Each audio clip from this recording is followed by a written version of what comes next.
कि जो मैं इतनी देर से कॉन्टिंजेंसी आर्ग्यूमेंट आपको बता रहा था, या अकल से ही बता रहा था हजरत, आप ये बताएं कि आप इन्फिनिट रिग्रेस ऑफ कॉजेस को पॉसिबल मानते हैं या नेसेसरी बीइंग के एग्जिस्टेंस को सही समझते हैं, चूंकि दो ही ऑप्शन हो सकता है, आप ये बताएं। देखिए, आपको मैं ईमानदारी से बात करूँ, एक तो मैं कॉन्टिजेंसी वर्ड ठीक से समझता नहीं, और इस वक्त भी जो आपने अंग्रेज़ी के अल्फाज इस्तेमाल किए वो ज़रा थोड़े से मुझे डिफ़िकल्ट और कॉम्प्लिकेटेड लगे, तो आप ज़रा सिंपल ज़बान में सवाल कर सकते हैं। बिल्कुल कर सकता हूँ जी। यूनिवर्स की हर चीज़ कॉन्टिंजेंट होने का मतलब ये है कि वो अपने एग्जिस्टेंस में किसी के ऊपर डिपेंडेड है। जो भी चीज़ डिपेंडेड होगी वो चीज़ इंडिपेंडेंट नहीं हो सकती, तो उसका कोई ना कोई कॉज होगा। तो अब आप क्या समझते हैं कि ये इन्फिनिट रिग्रेस है, यानी कॉज पर कॉज, कॉज पर कॉज, कॉज पर कॉज, और कभी कोई यानी एंडलेसली चलता रहा? क्योंकि अगर ऐसा होगा तो हम तो एग्जिस्टेंस में आते ही नहीं। लॉजिकली ये मुत्तफक अलैह चीज़ है, मुत्तफक अलैह अग्रीड अपॉन। ओके, इस पे हमने एग्री किया था कि मुश्किल शब्द आएगा तो अर्थ बताना पड़ेगा। तो इन्फिनिट रिग्रेस तो पॉसिबल नहीं है, तो कहीं ना कहीं आपको रुकना पड़ेगा ऐसे नेसेसरी बीइंग पर। नहीं, कोई ज़रूरत नहीं रुकने की। किसने कहा रुकना पड़ेगा? आप रुकते हैं खुदा पे? आप नहीं रुकते। आप कहते हैं वो हमेशा से, जब उस वक्त से जब वक्त नहीं था। आप कहाँ रुकते हैं कि अब हुआ था वो? आप नहीं कहते। हम क्यों नहीं मान सकते कि यूनिवर्स जो है और बल्कि मल्टीवर्सेस जो है वो हमेशा से हैं, वो बनती हैं, बिगड़ती हैं। एक हमारे यहाँ एक चीज़ है ब्लैक होल, वो समेट लेता है वापस, फिर ब्लास्ट होता है, फिर फैल जाता है, और इसमें हमारी तो खैर कोई औकात ही नहीं है इंसान की। एक छोटे से ज़र्रे पे हम 50-60 साल की उम्र रखते हैं, जो करोड़ों अरबों साल की कायनात है उसमें, और पैदा भी नहायत ही बेहुदा वजह से हुए थे। तो इसमें ये सोचना कि इसकी वजूहात और ये क्यों है, ये डिपेंडेंट है, ये हम देख रहे हैं, क्या मालूम। आप सोचिए कि ये जो फैल रही है कायनात, ये कहाँ फैल रही है, ये कहाँ जा रही है, और ये फैल क्यों रही है? अरे बना लीजिए तुमने, रुको भैया, काफ़ी है। ये फैल क्यों रही है? ये और कौन सी कायनात जिसे मैं दूरबीन से देखता हूँ तो 2 बिलियन लाइट ईयर पे है, उससे मेरा कोई वास्ता ही नहीं है।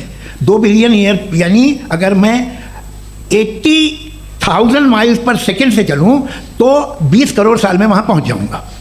इसकी ज़रूरत क्या थी? ये दुनिया, ये कायनात तो इंसान अशरफुल मखलूक़ात के लिए बनाई गई ना। तो ये सब ये टर्म समझ में नहीं आया,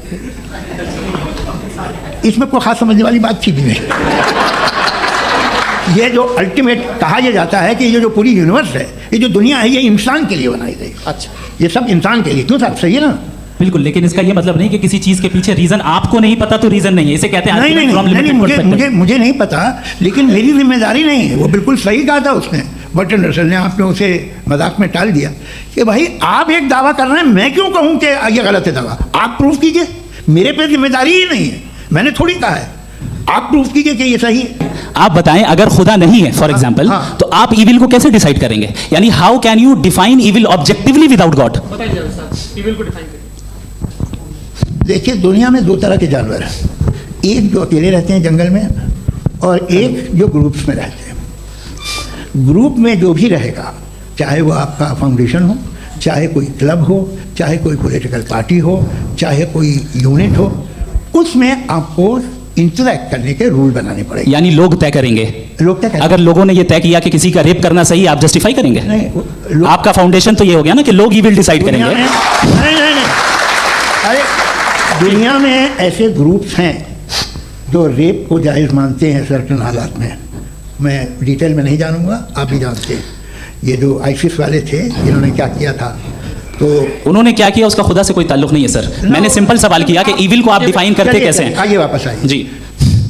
आप साथ में तभी रह सकते हैं जब कुछ आप ऐसे उसूल डेवलप करें जिसमें हर एक का बेसिक तहफ़्फ़ुज़, हर एक का बेसिक राइट हो, और हर एक को कोई आराम मिले। यही तरीक़ा है किसी भी ऑर्गेनाइजेशन जिसमें एक से ज़्यादा लोग हैं और वो ऐसे चलती है ज़िंदगी। उसमें अगर आप गड़बड़ करेंगे तो तबाही होगी, नुकसान होगा, बर्बादियाँ आएंगी। और अगर उसमें आप घर ले लीजिए ना, एक हस्बैंड है, एक वाइफ है, बच्चे हैं, वालदा भी हैं, 2 बहनें भी हैं, एक भाई भी है। अब इसमें कोई निज़ाम आपको चाहिए साथ में रहने का, और एक दूसरे पे भरोसा रहे, एक दूसरे के बग़ीख्वाह हों, एक दूसरे की मदद करें, ऐसी ज़िंदगी। सर आपकी बात आ गई, आप ये कह रहे हैं कि लोग डिसाइड करेंगे क्या सही है क्या गलत है, यही है मेजॉरिटी डिसाइड करेगी क्या सही है क्या गलत है? अरे भाई बिल्कुल। मेजॉरिटी अगर ये कहे कि नाजी जर्मनी के साथ जिस तरह मेजॉरिटी थी कि जेनोसाइड करना सही, आप जस्टिफाई करेंगे? उस वक्त आपका ये सवाल सिर्फ उसके बाद क्लोजिंग हाँ उस वक्त प्लेनेट पे जो लोग थे हाँ। उनमें कितने लोग हिटलर को सही समझते? अच्छा, प्लेनेट की मेजॉरिटी तय करेगी सोसाइटी की नहीं, प्लेनेट की मेजॉरिटी गॉड के एग्जिस्टेंस को सही मानती है, आप क्यों नहीं मानते?